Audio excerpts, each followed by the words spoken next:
Rolling with the rhythm. I forgot all the lyrics to the rest of that Linkin Park song. Is that Linkin Park or is that Four Minor? I think that's High Voltage. I do think. Yeah, was that from Meteora? It's a Hybrid Theory like bonus track. That's like right. It's on a deluxe edition sort of situation. I listened to the entirety of Hybrid Theory and Meteora while I was cleaning the house for my mom to come for Thanksgiving. Nice. So I have reinvigorated my love of Linkin Park. I do love Hybrid Theory. I'm not even gonna lie. It's great. It's awesome. Since, you know, I just love it. Takes me back. It is one of the most nostalgic albums for me. Yeah. And I don't know. I think it was like the first. It wasn't the first album I ever listened to, but it was, I think, the first album that I ever went out and bought for myself. Oh, that's cool. And like used my allowance money on or something like that. So that was pretty cool. All right, so it has been a few weeks, but we are looping back around to our series, going over Robert Cialdini's Influence, the Psychology of Persuasion. The last time we did this, which was episode 186, we talked about reciprocation and also the anchoring effect, which was kind of a bonus.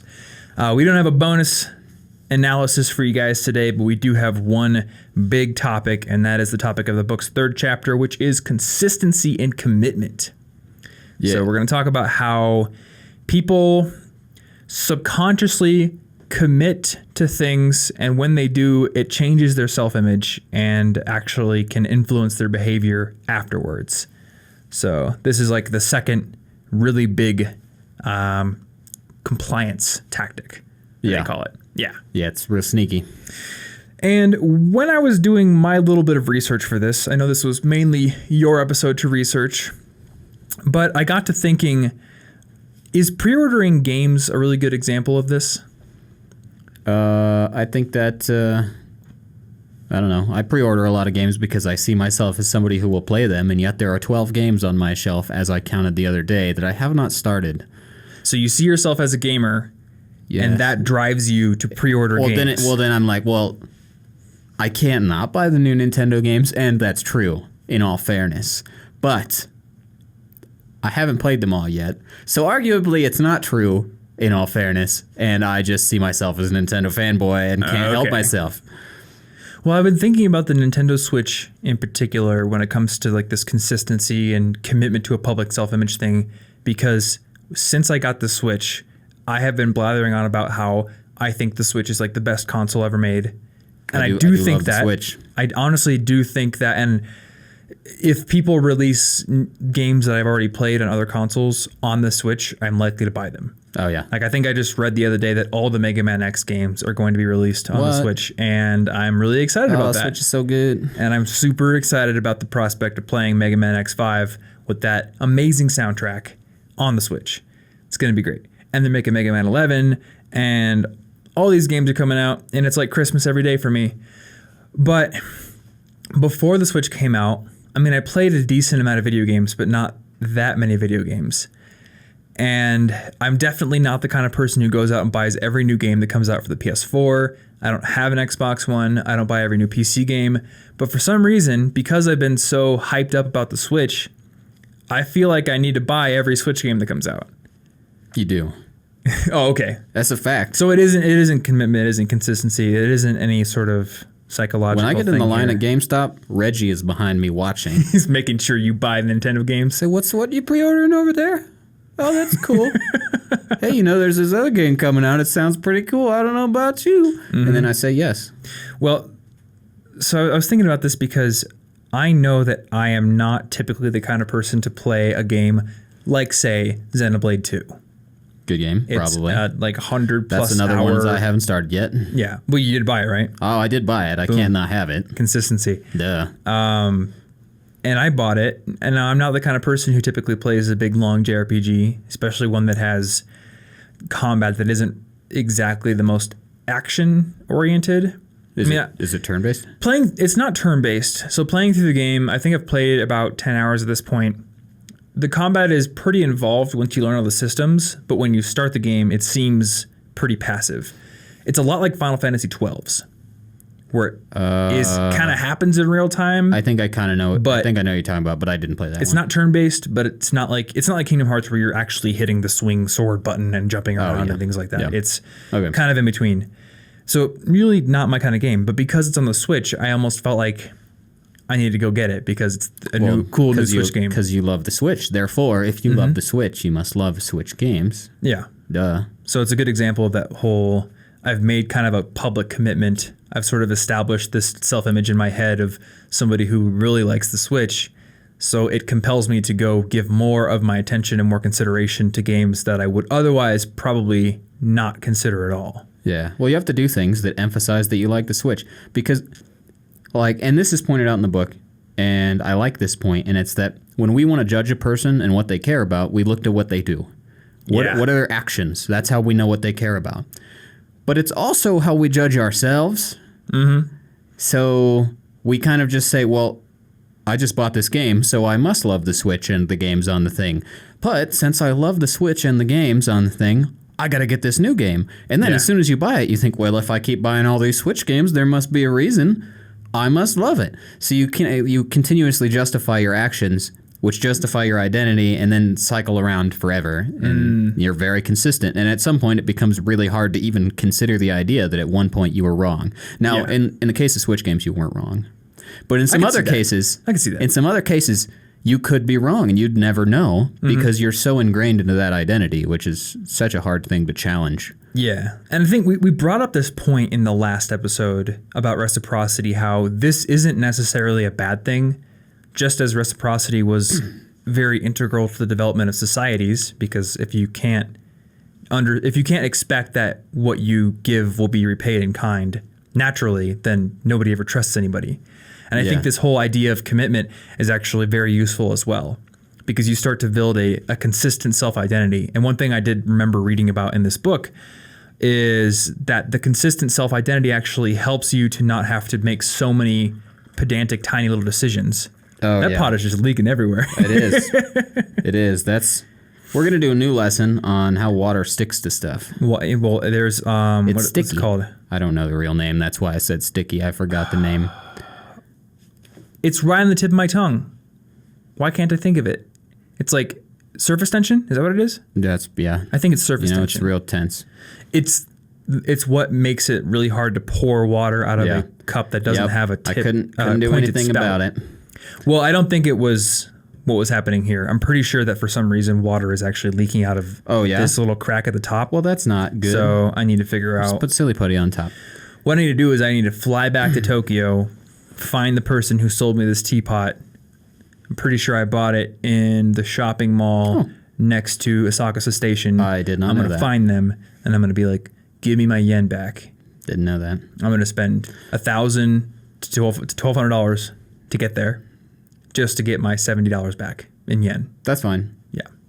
All right, so it's the principle of the matter. Saving time and not having to make decisions. Because if we don't have shortcuts, we cannot live. There are too many things for us to think about. Exactly. I might walk into this room and say, "What should I do with that lamp? What should I do with that router thing? What should I do with that basket? What should I do?" If I don't have an automatic response that tells me what to care about and what not to care about. Yeah.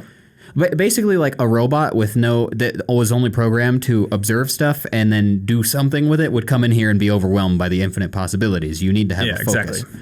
And so identifying in a way that allows you to make shortcuts is good for you. Mm-hmm. I identify as a person who does not kick puppies. That means every time I see a puppy, I don't even have to think about it. I just don't kick them. That's pretty useful. I just don't kick them. I don't even go, should I kick that one? It kind of deserves it. No, I just don't. I haven't built that identity yet, so every time I see a puppy, I'm just like, you're just locked in decision. Do I kick what that should I puppy do with or that not? puppy? I'm not sure. I think I'm gonna not kick it. You need a shortcut. But then the next puppy I see, it's right back to the same dilemma. What do I do? Yeah. Do I kick this puppy or not? But without shortcuts, there are too many possible decisions we could make on a given day. And being unpredictable is not great for society. Because if Jimmy the blacksmith over here is really reliable on Tuesdays and Thursdays, but I come to him to make a really dope sword on Friday and I get a balloon animal, I'm going to be mad because that's not what I expected him to do. That's very true. Actually, kind of on that note, I'm currently listening to Anthony Bourdain's book, Kitchen Confidential, right now. Oh, okay. Really good book, actually. And I would recommend the audiobook for this one because it's narrated by him. And he has that really good narrator voice. His voice isn't like an audiobook narrator's. it's just him speaking. And because he's on TV and he's pretty good at speaking, it's fun to listen to. But he was talking about when it comes to line cooks, or basically anybody who's on his team when he's being a chef, he would rather have somebody who is almost like just a mercenary, somebody who just is good at cooking, but it's not their calling. They just do it because it pays well and it's their craft. Because people coming to the restaurant don't want somebody with these artistic, high lofty ideals thinking, I'm going to experiment with the recipe. I'm going to throw some mint in there tonight because I think that it would be really improve on this recipe a lot. They're just like, no, these people coming to this restaurant expect a certain experience. A lot of them have had this recipe before. They want it again. So execute my recipe the way that I told you to do it. That's what they want. So that makes sense. Consistency is very valuable. It's why Starbucks is so successful. Because if I'm in Portland, Oregon, or I'm here in Denver, or I'm in Maryland somewhere, the latte I get at Starbucks is going to taste the same. Yeah. Which is pretty astounding, to be honest, to have that level of consistency across all the stores they have. But it's useful. And in psychology, this whole idea of a mental shortcut to cut down on the need to make decisions is called a heuristic. And it is pretty useful, but it can be exploited. So I think that's what we want to show in this episode is how people exploit it or how it can actually hurt people. Yeah. And we have some examples from the book that we're going to go through, but I actually wanted to talk about something that wasn't in the book. And it's the whole concept of financial bubbles. Okay. So right now, if people are listening to this close to when it came out, the big topic in the news right now is Bitcoin, because the price of Bitcoin has been going up insanely, and it's really weird to hear like your mom talking about it. I'm putting it all in. Just random people talking about it. Exactly. Yeah. Now I have studied the characteristics of financial bubbles, and in fact, we did a whole episode on it on Listen Money Matters. I think it's not out yet. But it may be out within the next week or two. And I think that Bitcoin exhibits a lot of the characteristics of a financial bubble, which, if you don't know, a financial bubble is basically when an asset increases in price, not because it has value, but because people think that they can sell it for a greater price later.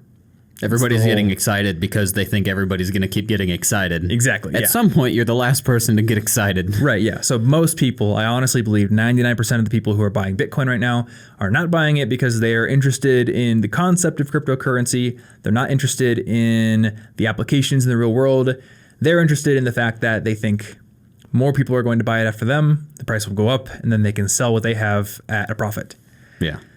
This is what they call the greater fool theory, where people are persuaded to buy something not because they think it has some sort of inherent value that they can use, but because a greater fool than them will come along and buy it at a higher price later, which means they can sell it. Okay.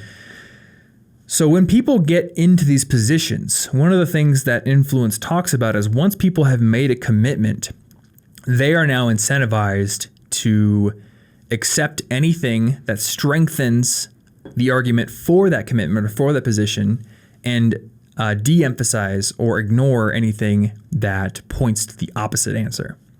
And I see a lot of this in all the examples of financial bubbles you can look into. So like the dot-com bubble of the 2000s, the housing market crash of 2008, or right now. I mean, who knows? I could be proven wrong. Maybe Bitcoin isn't a huge bubble. Maybe it's just going to go to the moon and everyone's going to get their Lambos. But I think it is exhibiting bubble-like characteristics. But if you go onto the Bitcoin subreddit, you see people just defending their positions that it is this new revolutionary thing. It's this new paradigm. It's going to replace the dollar. And when people bring up very legitimate and real points that lend credence to the idea that it is a bubble, they tend to ignore that information, a lot of them, or they tend to be very visceral in their reaction to it.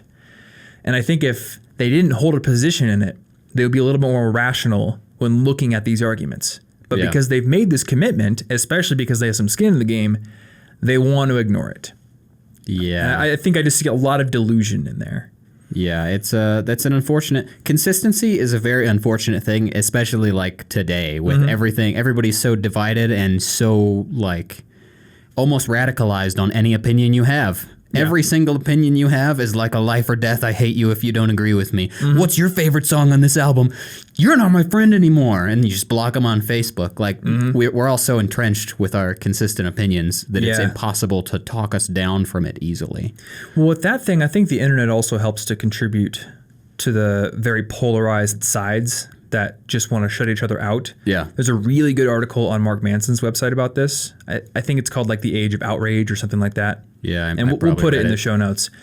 But that's kind of a different idea here. I don't know if that is entirely the public commitment and consistency more than it is the fact that we've built these information silos through social media and through these very curated interest-based news feeds that it's just like an echo chamber, right? We've created stuff that is really, really, really, really harmful in combination with consistency because well, that's no good. I think consistency is a factor here, but the main thing with this is, 20 years ago when people didn't use the internet that much, you had your neighbor who may disagree with you on certain things. Maybe they have a different political opinion than you. Maybe they voted for a different candidate than you did, but you know that person.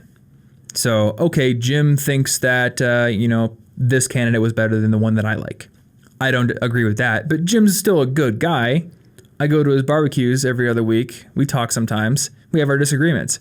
Whereas now, every time I go on Twitter and I see somebody tweet anything in like the least amount political, anybody who's on the other side is basically thinking, you're Satan. Yeah. I'm going to murder you. I'm going to come to your house tonight and I'm going to murder you. Yeah. Oh, you like Twizzlers instead of Red Vines? Dead. You're dead. Yep. Dead. Exactly. And it's just, they just want to shut that person out immediately. They almost feel like that person should have no ability to make their opinion heard. They want to delete them from their feed. All these things. Well, you're threatening their identity. When you show them something that they don't like, you're saying you might be wrong, and nobody wants to feel that. Mm-hmm. Yeah, and actually that's a good segue into one of the points from the book. So there's a lot of different examples and scientific studies that he reports on in this. One of the ones I found most interesting was there was a case where these people who were basically selling a course on transcendental meditation came to this campus. And I don't know what the details of transcendental meditation are. I know that I didn't pay. I know Arnold Schwarzenegger tried it back in the 70s, I think. I don't even know that. But in the book, they were saying that these people were touting the benefits ranging from better mental clarity to eventually being able to levitate and go through walls. If you kept paying for enough of the course. Well, yeah, you got to get your thetans up so you can meet Xanadu. I don't remember that. Sounds like a Final Fantasy boss. I mean, the origin of Scientology does kind of sound like a Final Fantasy story, to be honest. I need to compare it to all the Final Fantasies. But I digress. So, was it the author that went to the study, or was it a professor that he was? The author went with his logician friend. That's right. He went with a friend who was like a logician and a statistician, and they sat quietly through the presentation. But afterwards, during the Q&A session, the logician friend raised his hand and then in a couple of minutes just demolished the presentation. Yeah. Point by point, said, these are inconsistent. You're literally touting contradictory benefits here, all these different things. To the point where the people up on stage had to concede, like, yes, you bring up a good point. We're going to have to study this further. Yeah, and he said they're all uncomfortable, like, oh no. Exactly. We've been had. Yep. So you'd think that given this utter demolition of their presentation, that everyone there would leave in disgust at the time that had been wasted. But the opposite happened. Tons of people came up and were basically Fry from Futurama, take my money, even though they had been shown that this doesn't work. There are a lot of arguments against it that make a whole lot of sense. So the author and the professor asked some of these people afterwards, why did you buy it, even after hearing these arguments against it? And a funny thing happens. It's funny because they understand that there's an argument against it, so they want to commit to buying it before it's like truly proven wrong. Because there's this little shred of hope. So they're almost hoping that little shred of hope is actually true. You know, the 1% chance there's still a chance kind of thing. Yeah. And we'll just happen to overcome all of the arguments against it. Let me see. I think this is a very similar thing to what's happening in Bitcoin right now. There's all this evidence that there's probably financial manipulation. There's probably a bunch of big banks that are manipulating the price so they can pump it and dump it. This has happened so many times in the past. You can look at, historical record to see, and everyone's like, yeah, I could see that. I totally understand your arguments. But what if this is the one time where it overcomes all the odds, or it really is a new paradigm? They want to believe. Yeah. And then they just keep buying.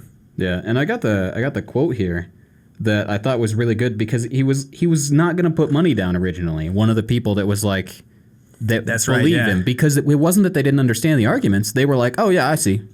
That makes a lot of sense." But he was like, "Well, I wasn't going to put down any money tonight because I'm really quite broke. I was going to wait until the next meeting, but when your buddy started talking, I knew I better give him my money now or I'd go home and start thinking about what he said and never sign up." Mm-hmm. Like literally in the face of, I might be right later when I think about it really hard. That's scary. I don't want to think about it. This was the answer. Mm-hmm. If I give in to logic takes my answer away and makes me scared again. Logic means I have to start from square one, and I don't want to start from square one. So logic is the enemy. Wall off. Get rid of it. Block all your friends on Facebook who say you can't fly, and then keep paying money to something even though deep down you know it's not true. Yeah. Did this book talk about the cult? Which cult? The one that was super convinced that the Earth was going to end, and that there were these people that were communicating to this one lady from Titan, the moon of Saturn, saying that spacemen were going to come at midnight this certain night to pick them up. I'm trying to remember if this was I haven't read it yet. It's not so far. Was it in this book or was it in another book that I was reading? It was really interesting though, because they basically didn't want to talk to the news. They were really closed off. They didn't want to let new people in until the spacemen failed to show up. And instead of going home in shame, they actually doubled down on their beliefs. It's like that guy in Parks and Rec who's just like, I re-examined the texts and I realized I made some errors. The world's not ending today. It's actually ending next year, precisely March 9th at 3 p.m. or something like that. Yeah. Because they didn't want to destroy that image of themselves. They had already isolated themselves socially. They had alienated their family members and everything. They'd quit their jobs. And now that they'd been shown to be wrong, now they doubled down. And at this point, now they start going to the media. They start trying to seek attention because it's the identity they're convincing themselves. Yeah. Not anyone else. The point is they're just, no, I still believe. That's what, otherwise I wouldn't go on the news and talk about it. That would make me look dumb. Yeah. There's like this psychological need to remain consistent with the self-image you've built of yourself. Yeah. Which that just makes me remember about the presidential election. I think it was 2004. Where they called John Kerry a flip-flopper all the time? I wrote that down as something that was worth mentioning, is that politicians get made fun of when they change their opinion, which is dumb because made fun of or vilified. Like, you voted this way 20 years ago. Right. More than made fun of. Why'd you vote this way? And I mean, it makes perfect sense. If you're given new information, then you should. Shouldn't we congratulate them? Yeah. As long as we think they actually changed their mind and not just pandering, but like if they legitimately changed their mind, isn't that a good thing? Yeah, and I don't want to say like always changing your mind is always a good thing, because maybe you had a very logical and very principled stance on an issue at one point, and then you were paid off by a company to vote the other way. Yeah. Well, now you're corrupt. But say you believed one thing because you read a study or because you just thought you knew how the world was. You voted one way because the vote was then. But then later on, either a new study comes out or you do some extra reading on it, or, anything happens where you realize there's a legitimate reason to change your position. Well, now you're going to vote the other way. If you vote the way that you voted the first time, even though you believe something different, now you're just going against your own beliefs. Yeah, it's kind of like we tell people, even when they're wrong about something, hey, you know what? At least you stuck to your guns. Yes. Maybe they shouldn't have all the time. Exactly. Sometimes that's okay. If you're sticking for values that you really believe in that are like, but you don't secretly think they're wrong, sure. But in a lot of cases, that's not good advice. Stick to your guns if they make sense. Exactly. Not if you're denying it yourself because you're like, well, that's going to get really embarrassing when I tell them I may have made a minor mistake like a human. Yeah. Yeah, there was an article I read a while ago a few years ago, actually, on Less Wrong about this concept they called belief as a tire. As like not like a car tire. A-T-T-I-R. I was like clothing, like a tire. I got it. This is when you don't legitimately believe in something anymore. You know, say you believe in the flying spaghetti monster with all your heart, and then eventually you start coming across some evidence that leads you to believe the probability of the flying spaghetti monster existing is lower than you thought before. But you're in a community of people who all believe in the flying spaghetti monster, and these are your friends, possibly your family, people who you look up to, people who are leaders in your community. You want to look good to them. You want to maintain good standing. So you convince yourself to continue to believe in this thing. And you kind of put all these reservations you have, all this new evidence that you have acquired, you shove it into the basement. Yeah. You just put it into storage and you don't look at it because you don't want to look at it. Your fingers in your ears. La, la, la, la, la. Exactly. I don't know what that thought was. Go away. You may not believe it anymore, but you continue to believe in it to some degree as a tire, as your self-image that you want to remain consistent with. And one of the most interesting and insidious examples of someone exploiting this that the book talks about was during the Korean War, the way that the Chinese communists would treat the POWs from the U.S. military. So the North Korean military, when they'd get a POW, it was real bad. You know, all sorts of violence and everything you think of when you think of like a horrible POW camp. But the Chinese wouldn't do this. So the Chinese basically wanted the Americans to help with their propaganda efforts, to spread the message that communism is actually fine. You know, the U.S. isn't perfect. But they knew that these American POWs who are trained to just give rank, serial number, name, that's it, are not going to immediately say, yeah, communism is great and the U.S. sucks immediately. Like, that's not going to happen. Their self-identity is, I'm an American. Well, not only that, their self-identity is of a soldier who is going to withstand things. If you hit them, they might want to withstand it even more than before because they're like, oh yeah, well, I'm not the kind of person who backs down to physical pain. You can't stop me for quite a while until you do hit a breaking point. But like, it'll make them more resilient for a little bit. Yeah, exactly. I mean, eventually, like, you can only withstand so much. Well, naturally, there is a breaking point. Which is why throughout history, like, torture has been used. But they didn't do that. Instead, they were like, we're going to start small and we're going to do these little things that will just start to slowly change their self-image to what we want. So they would do things like getting POWs to admit little things like America's not perfect. And that's pretty easy. That's easy to say. I'll say that right now. America's not perfect at all. Looks like I'm unpatriotic and un-American, but yeah, America's not perfect. That's super easy to now you're a communist. I guess I'm a communist. Oops. McCarthy's coming after me. Yeah. You know, but once they admitted that, then they would build from there. They said, okay, can you make a list of things that the U.S. is not perfect in and sign your name to it? And they would be very deliberate about making the POWs create a physical record of evidence that they had gone against their old self-image because they wanted to slowly and surely build this new self-image.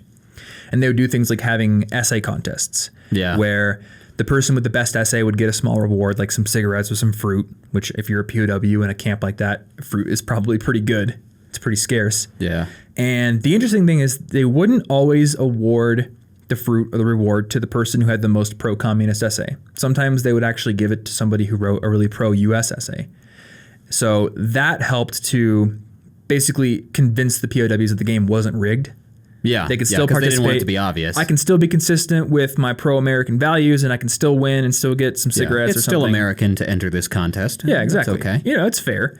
But for the most part, pro-communist arguments were the ones that won. So slowly but surely, they would subtly feel like they needed to have a little bit of pro-communist arguments in their paper to win.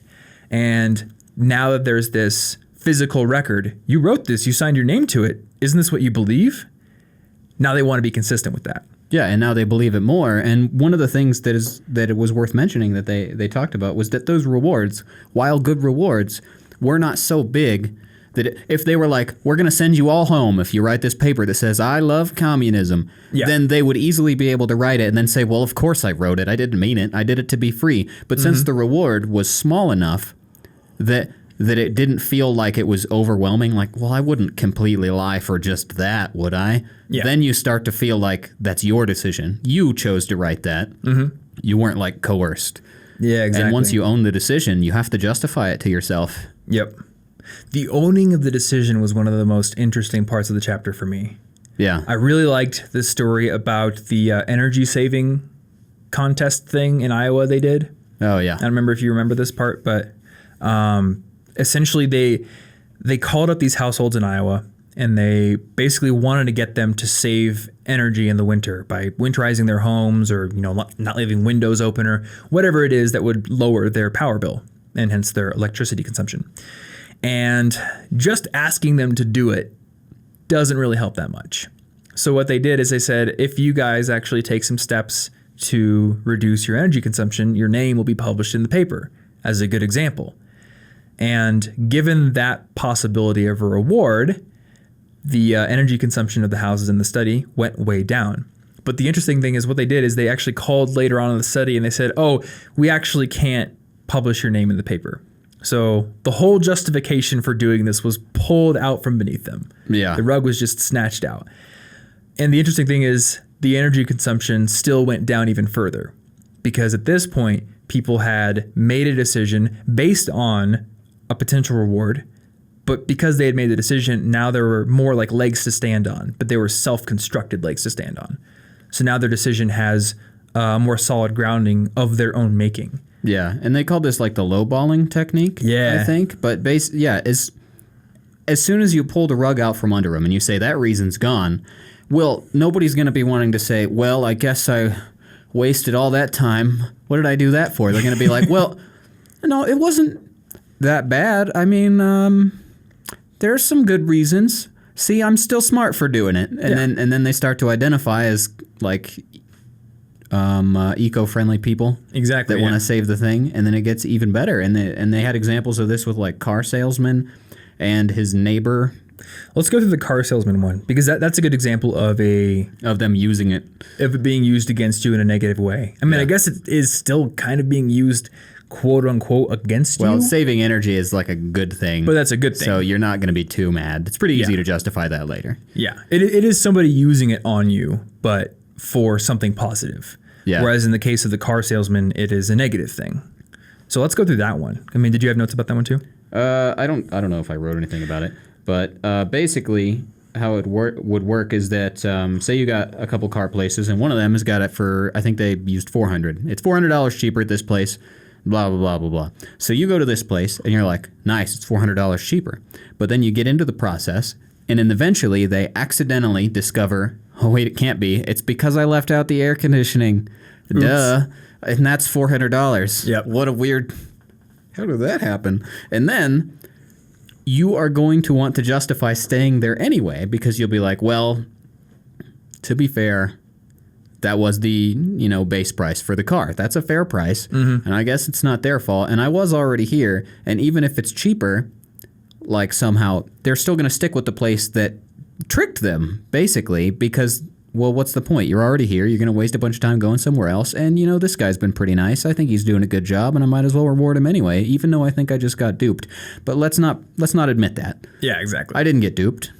He just forgot the thing. Yeah, he just forgot. It was an accident. He's a great guy. Yeah, and there's all these reasons to buy the car, Yeah. They probably gave me a nice cup of coffee when I walked into the dealership. Boom, reciprocity. And I'm already here. I don't want to go across town. In fact, you know what? What's my hourly rate anyway? If I took a bunch of extra time to go find a different dealership, I'm wasting a bunch of time, which is essentially like wasting a few $100s, Yeah, and this kind of goes along with how, how if you make a choice, once you buy something, you care about it more and you feel better. If I research something that I'm going to buy for like 13 hours, I'm not satisfied with any of them. Mm-hmm. But if I just go pick one out of 2 or 3 options, I just pick it, I will slowly start to justify to myself why that was the smarter of the options, and I'm very happy with it because, of course, I'm happy with it. It's got these features. They weren't important.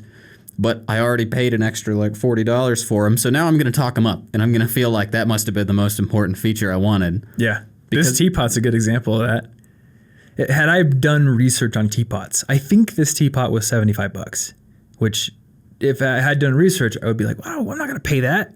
I can get a teapot for $25. But I wasn't researching teapots. I was in Japan and I wanted to buy a present for Anna, and I saw this and it looked cool, and I was in Japan. Yeah. So I justified it. Well, it's pretty easy to justify, yeah. And then afterwards, you're not going to be like, "Oh, I'm an idiot." You're just going to be like, "Well, I could see why I did that." You know, it was from Japan. It's a special thing. Well, it's like this just a little more hammered metal. It It's looks not really that big cool. Of a deal. Yeah. It leaks on the table, but I gotta say, the leaking on the table that did have me thinking a little bit.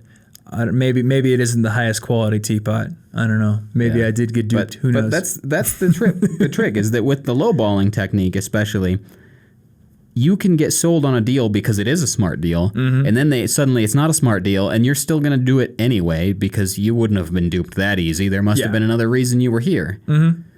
Yeah. Now, there are other techniques that kind of utilize this in a less scammy way. One of them being the tripwire technique, one of them being the foot in the door technique, which I actually honestly think are very similar. So I do want to talk about those next, but we do have a couple of sponsors that I want to tell you guys about before that. And yeah, I think this is actually our first episode ever with 2 sponsors, which is pretty cool. Okay. I never thought that this show would get to the point where we could get 2 sponsors, but boom, we did. Guess we're fancy. Yeah, and our first sponsor is a new sponsor, but it is an app that I've actually used before and really like. It's called Anchor, and Anchor is a way for you to both listen to and make your own podcasts, which is pretty sweet. So this podcast setup took us a really long time to build. Yeah, it did. And this room took over a week. Yeah. Just the room. Just That's not room, the equipment. Building the set back here, but also the process of figuring out how to record my voice, and then how to build a podcast feed, where to host it, how to get it on iTunes, all that kind of stuff. It was a huge process. And I mean, it was very rewarding, but it was a big process. But if you think about it, the process of creating a podcast shouldn't be that complicated. I mean, really, you're just recording your voice and distributing it. Yeah. And the cool thing about Anchor is it gives you a way to build a pretty darn professional sounding podcast on your phone, and then gives you a station where your broadcasts are and where people can follow you and where they can actually participate in the broadcasts in a way as well.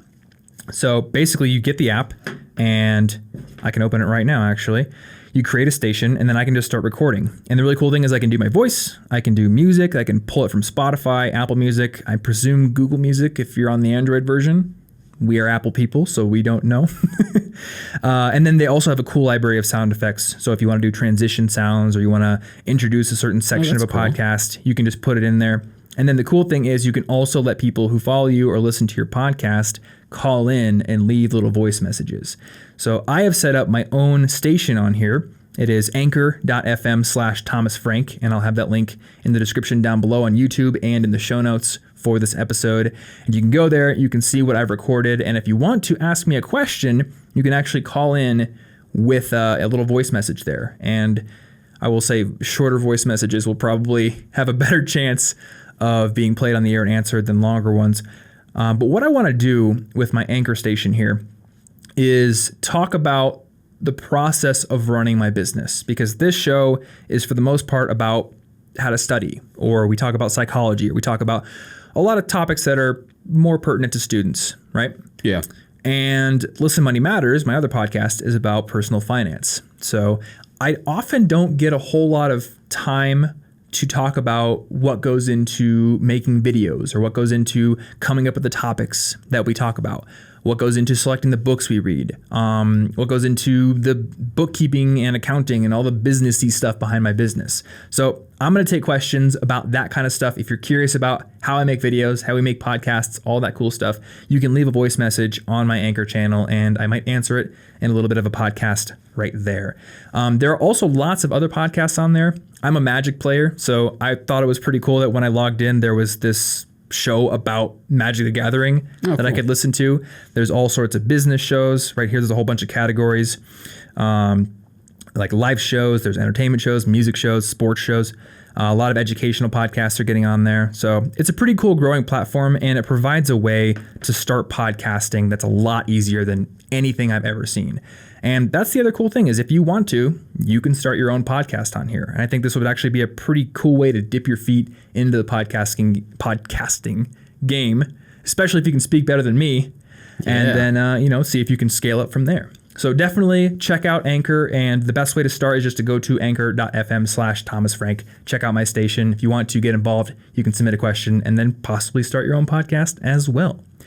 And this episode is also sponsored by StoryBlocks. And this has been our sponsor for the last couple of weeks here. So StoryBlocks is a marketplace where you can download an unlimited amount of royalty-free stock video, stock photo, audio, both sound effects and music tracks. So if you're a creator like us, if you're a podcaster, if you're a YouTuber, if you make videos of any kind, or maybe a blogger that needs images for your blog posts, this is a really cool service because instead of paying per image or per video clip or per audio clip, which can run like $50 sometimes for a 6-second clip of a hippo that I've had to use for a video in the past, you can just get access to their library where you can download an unlimited number of those clips or those pictures and then use them royalty-free in your project, whatever you're making. And I know my channel on YouTube is something that could use this to a degree, but because I'm on camera, I have the benefit of being on camera. Yeah. But a lot of the YouTubers that I follow that are getting a lot of traction on YouTube these days are doing narrative stories, or they're doing videos that use a lot of stock footage or a lot of stock images. And for those kind of people, it can be really difficult to find what they want, or it can be really expensive to produce that kind of video. So a service like StoryBlocks is a really cool thing for them to be able to use. They've got 400,000 images, 150,000 videos, and 100,000 audio clips, and they're always adding more. So whenever you want to do a new project, you can log in and there's lots of new fresh content to check out. So if you want to get access to all three of their libraries, the audio, the video, and the stock image library, you can get that over at storyblocks.com/collegeinfogeek. And you can get a whole year of access to those three libraries for $149 using that link. So thank you so much to StoryBlocks and to Anchor for sponsoring this episode. We will have all those links in the show notes or the description down below if you want to check them out, or you can just type them into your browser as well. And back to the show here. So I want to talk about something called the tripwire strategy. This is something that a few friends of mine have introduced me to, and when I realized what it was and how it worked, I started to see it in all sorts of businesses. So basically, the tripwire strategy is something that is built to exploit the reality that it is much easier to sell to a previous customer than it is to sell to somebody who is not a customer. Yeah. So basically, repeat customers are much easier than prospects to make money off of. But if you're selling something expensive, it can be really tough to turn a prospect into a customer that first time because it's really expensive. Well, they don't really trust you yet. They haven't purchased from you yet. Exactly. So if you have something small, even if you don't make a whole lot of profit off of it, but it's a compelling offer, somebody may buy it and now they're a customer of yours. So you start to build that trust, and more importantly, to the topic that we're talking about now, you start to build this self-identity they start to build this self-identity as maybe an Apple user, or as a listener of the College Info Geek podcast, or as somebody who eats at McDonald's. Yeah. Any of these things. So the whole tripwire strategy is offer something that is a loss leader, or something that makes very little profit in the early stages, just to get their foot in the door. And I honestly think that the book's name for this technique, the foot in the door technique, is basically the exact same thing. It's basically getting them into your system so that they think that they are, for example, an Apple person. Yeah. Or a Pizza Hut person or something. Actually, we had a friend in college who would only eat pizza from Pizza Hut. And I mean, I think he liked the taste of it, but also he's a Pizza Hut person. Well, once you've doubled down on that 2 or 3 times and rejected a bunch of other pizza places, well, you must be serious about your Pizza Hut love. That's true. Therefore, the identity only gets stronger. Yeah, only Pizza Hut. Resist the call of the Domino's, even if they have the mac and cheese pizza. That's delicious. You got to resist it. I don't think you've ever had mac and cheese pizza before. No. It's a kind of off-topic thought, but Yeah. No, I don't think haven't. you've ever experienced the glory that is mac and cheese pizza. Not once. It's glory while you're eating it, but then when you finish eating it, it's regret. Oh. Yeah, spoilers. It's one of those foods I've never had that. is only good in the moment. But yeah, so that's the tripwire strategy. Now, I've seen this a lot in online marketing where you might come across a site that's selling a course. Maybe the course is $300, but instead of trying to get you to buy the whole thing up front, they won't even talk about it. They'll talk about maybe one little preview of the course or one little chunk of it that is $10. And you can get that one chunk for $10, super easy. But now you've gone through it, you maybe get some benefit from it. So there's a little bit of reciprocity thrown into the mix, but also there's this consistency, this commitment. I've committed to trying this part of the course.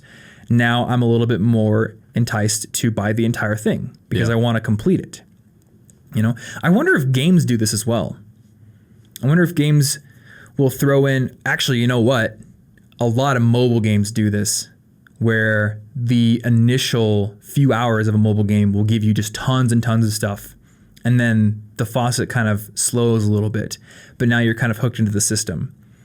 And I think a lot of that tendency to keep playing, and in some cases buy loot boxes or microtransactions, is that consistency. I keep playing this game. I've committed to this game. Yeah, a lot of sunk cost fallacy in there too. There's the completionism and all that kind of stuff. Like even with Overwatch, I felt it. When I started getting skins for my characters, like there's like this little piece of my brain that wants to buy loot boxes so I can fill out all the skins for my favorite character. I've like committed to filling out all of Reaper's skins or all of Mercy's skins. Even though the game isn't really affected by the skins at all, I still want them a little bit. Yeah. You know, so that's the tripwire strategy. And now when I read about this, I realized that it's not just something that like online courses are using. It's something that a lot of businesses use. I think I read that McDonald's hamburgers really don't make a whole lot of profit, but because they have the dollar menu and you can get a hamburger for $1, now you're a McDonald's customer. Yeah. So now you'll come and buy fries and you'll come and buy Happy Meals and all kinds of stuff that maybe have a higher profit margin. You wouldn't have bought them earlier, but now you do. And even with smaller companies, I was reading about a place in New York City. It's like this weird Chinese American hybrid restaurant, and they sell steak and eggs for breakfast. And it's like a really good deal. It's like a steak, 2 eggs, giant pile of rice, a bunch of other stuff for maybe $14. Okay. And it's a fairly good cut of steak. And they were saying like, this doesn't make any money. This whole meal is basically, we sell it at a loss. But people come to a diner, they expect to have steak and eggs on the menu for breakfast. So we have it. So people come, the people who want it, they eat it, they love it, they tell their friends, and they come back repeatedly. And when they order something different, then we make money on that. Yeah. So the whole idea is sometimes you sell something at a loss because you get their business. You get them to be a consistent repeat customer and commit to coming back. Yeah. Essentially. So yeah. What else do we have on the outline here? Well, I would say that there's also something that you can use for yourself with consistency. And we've talked about it before, but so there was a study talking about how public commitments help you be even more consistent than like anything else. And sure, other people are going to try to use that against you sometimes, but you can use it to get your own goals done. That's why we talk about like challenges where you got the little spreadsheet and you got some other people looking at it, or where you put Instagram 30-day exercise or whatever you're doing. And that was very effective. These work because you don't want to appear to other people as like a flake. You're reliable. You say, I said I'm going to do this, and I don't want these people to think that I'm not going to do this. Yeah. And that's a huge motivator. So they had one of the studies where they had these college students. They just had to guess how long is this line, and then write it down. Some of them wrote it down. Like a drawn line? I think a line of like, I don't even know if it said drawn line of words. Doesn't really matter for the point, I guess. Just like a measurement, pretty much? Yeah, they were just like, how much do you think, like counting jelly beans in a jar, but with a line. Okay. And so the first group, they publicly committed. They wrote down their guess, they signed their name, and they handed it to the person running the experiment. The second group wrote it down, but then erased it. So they committed in that they wrote it down. They kind of, I know what I wrote down, because writing it down makes it more physical. Yeah. Even if they erased it, they're a little committed, but nobody else knows. The third group doesn't commit at all. They keep it in their head. When given a second chance and more evidence, the people who publicly committed were the most stubborn and just refused to change their guesses. Okay. And then the people who committed privately, also stubborn, but not as much. And then the people who didn't commit at all were far more flexible and were like, oh, that's the real answer. Mm-hmm. They wanted to be right. The other people wanted to have already been right. It kind of reminds me of, I can't remember if you were over when Anna said this, but we were watching something and she says, I'm really frustrated because I think I know what's going to happen, but I'm really afraid to say it because if it doesn't happen, then I look dumb. Oh, then you'll feel bad. And I was like, well, yeah, but if you want to feel smug at being able to predict something, you need to commit to it. Yeah. Otherwise, I'm not going to believe you. Yeah. But yeah, it's really interesting. So basically, once you've committed to it, again, the evidence comes in and you're like, nope, that's probably wrong. Yeah, and so since the public commitment of those was the strongest, even for something as just arbitrary as, I don't want to have guessed the wrong number, oh no, then using those public commitments for your own goals and your own things is a way to use consistency on yourself. Mm-hmm. So what I'm really curious about is, I did that video a while ago on why you shouldn't tell people your goals. And they had that study about when people had verbally stated their goals, it created what they called a social reality, where you gained a little bit of the satisfaction that you would have gotten from achieving the goal just by saying it, getting the congratulations of your friends or the admiration that you're giving it a shot. And it makes it less likely that you'll actually follow through. But on the flip side, mixed stuff on that. Right. On the flip side, it is definitely effective in certain cases to publicly state your goal. So what I said in the video, and maybe we can flesh this out, maybe I'm wrong, but what I said in the video is I think, number one, you need to have somebody who will actually hold you accountable to what you say you're going to do. But I think more importantly, if you're going to publicly commit to something, it needs to be a statement of a practice that you're going to consistently do, not an outcome that you're going to achieve. Yeah. So I'm going to become a champion figure skater is much different than I'm going to be at the rink practicing for an hour a day. Well, one of them is less like, I feel so glorious to tell everybody how perfect I'm going to be. Yeah. And that gives you the good feeling, because if they believe you, you're like, you think I'm awesome at stuff. Now I kind of identify I have the potential to be awesome. That's all you need to know, is that I'm the kind of person who does good stuff. Mm-hmm. Now, you mentioned a spreadsheet thing, and I'm guessing a lot of people don't know what you're talking about. So I do want to go into that a little bit. So the way that I publicly commit to things, I guess number one, I did a while ago a Instagram challenge where for 30 days I exercised intensely and took a picture of what I did and put it on Instagram, which was a pretty effective thing. Yeah. I exercised every single day. You did it. Another way that I've done this, and this is the way I'm doing it right now, is I've set up a spreadsheet on Google Sheets, and then I basically just track the goal that I'm trying to do every day on the spreadsheet. So I've got column A is the date for however long the challenge is going to run, and then column B is yes or no. Yeah. And what I told him is, here's the link to my spreadsheet, and if it says no even one day, I will give you $100.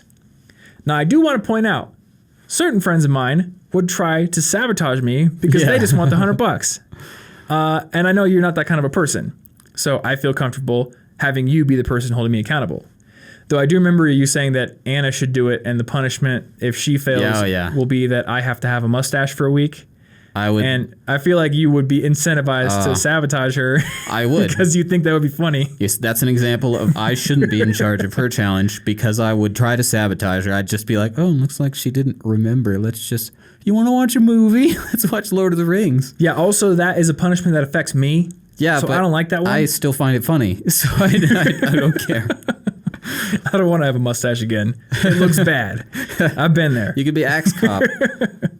But yeah, so I do that because I think that is a stronger way to publicly commit than just saying, hey, Martin, I'm going to read for 20 minutes a day for the next month, or I'm not going to drink for a month. Yeah, you're raising the stakes a little bit. Here is an actual record of whether or not I did it, and you can look at it and verify it, and there is a punishment there. Well, not only that, with the punishment there, what you're saying is, I really believe I'm going to do this. Yes. I'm extra sure. So now I look extra like flaky or extra unreliable if I don't get to it. I was so serious about this. Yeah. But I think that's the difference about the goal thing is that when you focus on committing to the action, the act of writing, the act of practicing a guitar, not writing 10 songs, but practicing a guitar, then this can work because it's actually something you can do. But when you talk too much about the outcome, you just end up fantasizing about how great of a rock star you're going to be. Yeah. And that's when you get all of the like good feelings of success because you're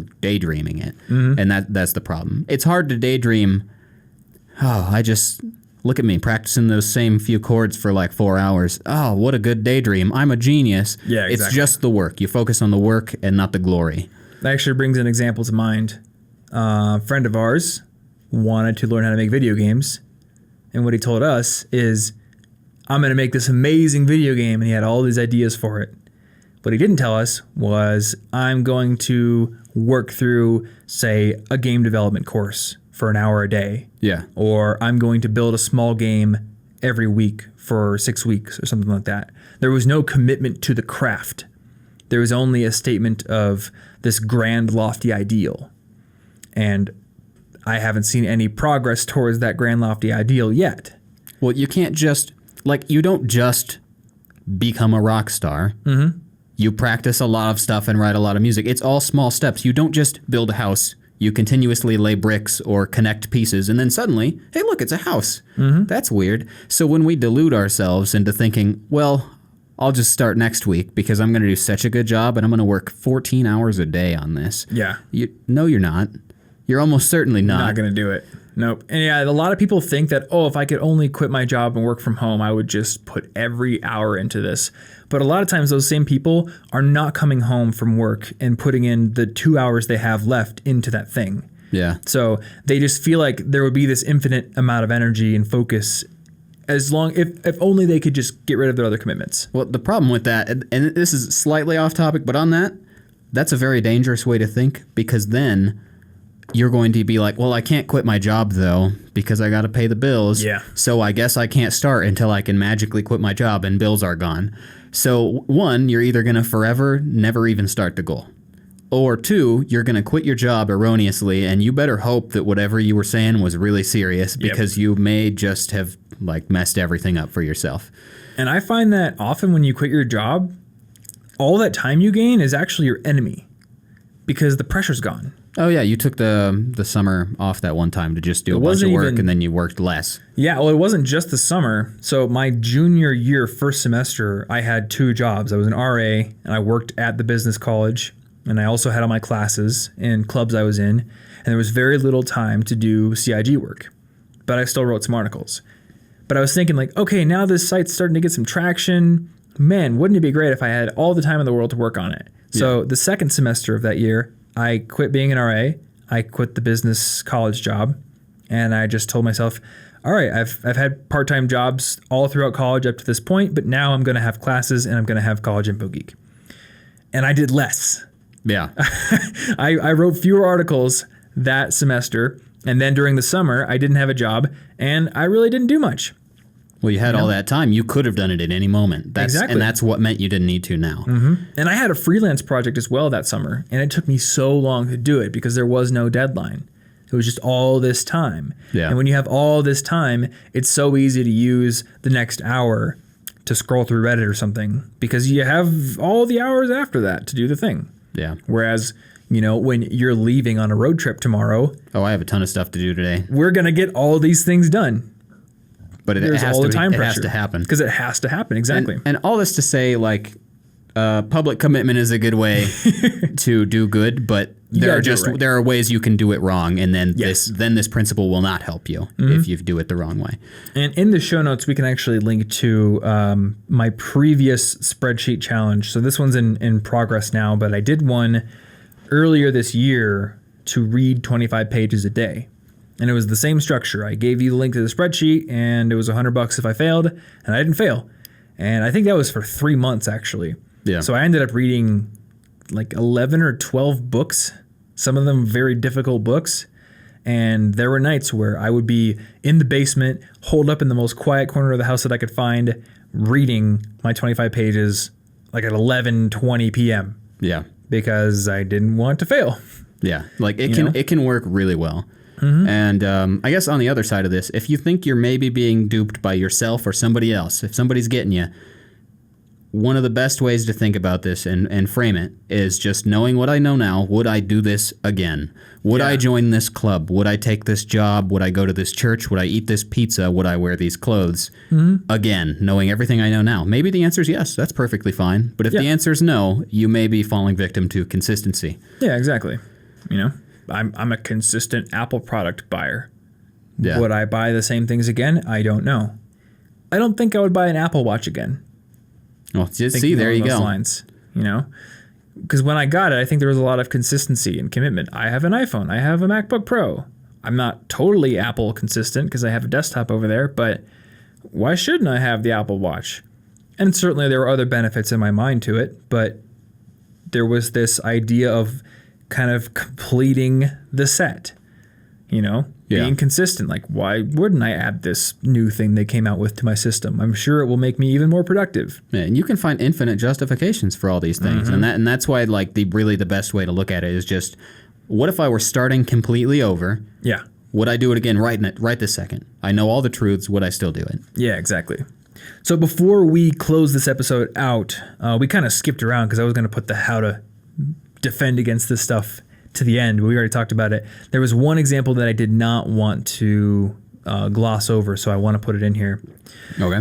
And it was the very simple tactic of getting people to simply answer a question that makes them take a stance.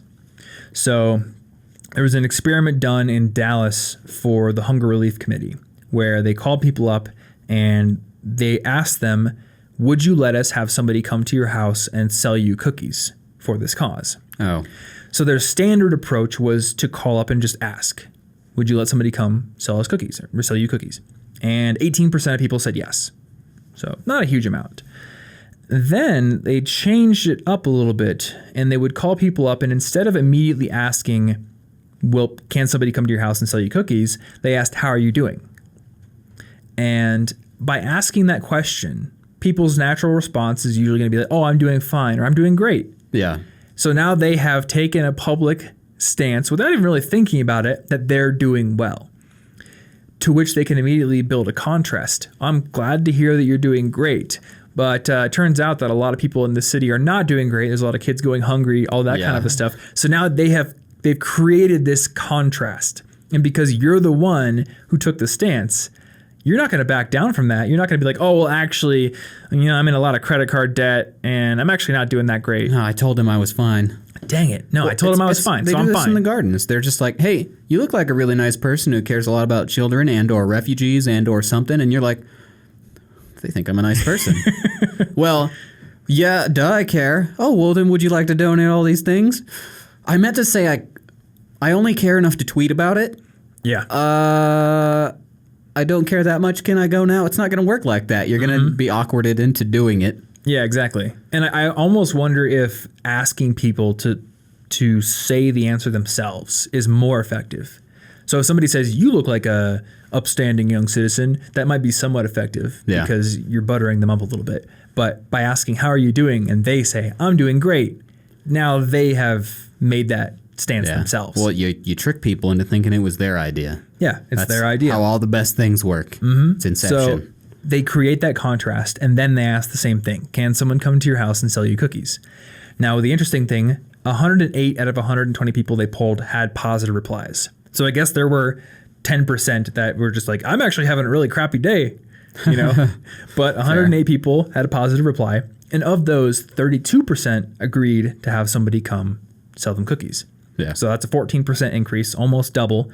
And out of the people who actually were pitched cookies by somebody, 89% actually did buy. So just this little tweak, asking how are you doing, getting that public commitment, and then building the contrast was effective. It almost doubled it. And of course, not everybody bought them, but almost doubled is a huge deal for just slightly tweaking your little script you have to read from. Yeah, exactly. So I would say, in the case of buying cookies to support hungry people, that's probably fine. It's not like a bad thing. It's just Yeah. like It's just usually good to you want keep to in own your mind. own decisions. You want to know you Right. did it because you did it. Yeah, you want. So yeah, I want to point this out because it can help you identify when people are using that against you, maybe for another reason that isn't so altruistic. Yeah. You know, and I mean, this is another altruistic reason, and I'm coming back to the Whole Foods checkout line example from our last time, but I almost feel like them asking you to donate at the checkout line of Whole Foods is sort of a similar situation. Because me shopping at Whole Foods is almost a statement in itself.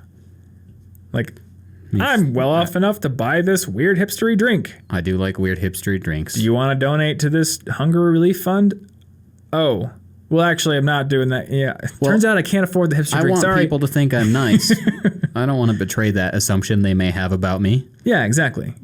So, and I still think that the rounding up thing is much more effective than asking for a donation that is in addition to the purchase. Oh, yeah. The rounding up feels like nothing's happening. I think it's because it feels like nothing. Yeah. Because our brains think in terms of dollars. So it's just like, it's just up to the next dollar. That's nothing. Yeah. But I think there is a part of that commitment to your public self-image that is built into that. You're sort of making a statement about your level of wealth by shopping at a certain place.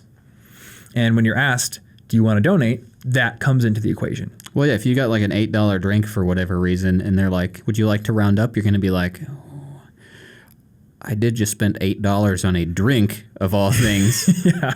But actually, I'm too poor to buy anything but absurdly overpriced drinks today. I can't. out, yeah. I can't help people. I'm just really thirsty. I'm really poor, but somebody said that they would kill me actually if I didn't buy this $8 drink. That's what it is. Yeah, I could have just gone to the water over there, but it's Yeah. not. It's not my life's fault. on the line. Actually, sorry. Spent my last $8. Yeah, exactly. So I just wanted to point out that something as simple as "How are you doing?" can be used against you. So always answer with horribly depressed. Yes. Yeah. That is the lesson here. Yep. I'm so depressed. Please help. Watch out though, because you might be forced through consistency to depress yourself. Ooh. That might backfire. Yeah. Well, I was thinking about that as well. I wouldn't tell everybody I was depressed if I wasn't depressed, right? Well, so I mean, I don't know how much that affects how you behave because of how you think people perceive you. But as you mentioned earlier, the self-image that you commit to affects how you make decisions because of how you look at yourself. And I was thinking about that before we recorded because I've had this self-image of somebody who takes risks, of somebody who is willing to really push myself. And I think that my self-image actually contributes to me doing more of that. Yeah. And I think if somebody had a self-image of somebody who, gets hurt more often, or they think that they're just not the person who takes risks, they're going to act consistently with that image of I themselves. see you low-key trying to get me to go skiing, Tom. Isn't that transparent? I don't want to. I'm snowboarding. It's different. Actually, I really want to learn how to snowboard as well. But I don't want to actually push you to go skiing, but I do want to just point that out. I think people's self-image actually influences their future decisions quite a bit. Yeah, if you see yourself as weak and afraid, you will act as if you're weak and afraid, and then you will see yourself as weak and afraid, and then you'll keep going forever. Mm-hmm. And it's not just weak and afraid or willing to take risks. It could be. It might be, I see myself as a socially outgoing person, so I feel that it is easier to go introduce myself to somebody. Yeah. Or I see myself as a shy person. Lots of self-fulfilling prophecies. So yeah, there's a big component here to how you make your own decisions based on how you see yourself. That should be considered. Yeah. Yeah. So I think that's all that we were going to talk about. Once again, It's basically just hit an hour, inception. so- You need to inception yourself. yes, inception yourself. You're going to have to go through a gigantic snowmobile chase, and the hotel hallways are going to be rotating. Yeah. And you're going to have to fall backwards into That's water. the only way to get your goals done, Tom. That is the only way to get your goals done. Yep, inception. Anyway, guys, show notes for this episode are over at cigpodcast.com/189. Or if you're watching this on YouTube, you can click that link in the description down below to check those out. We will have links to this book, since we are heavily analyzing it throughout this series. We'll have links to the previous episode in this series as well. So if you missed it, you can go check it out. That one was on reciprocity. And then anything else that we happen to talk about, we will link to as well. So check those resources out if you want to dig deeper. And if you want to support this show, one great way to do so is to give us a rating and review on Apple Podcasts. We also have a link over in the show notes for how to do that if you don't know how to do it. But if you're listening to this on Apple Podcasts, it's pretty easy to just review the show straight from the app. So once again, thanks for listening as always, and we will see you in next week's episode. Stay cute.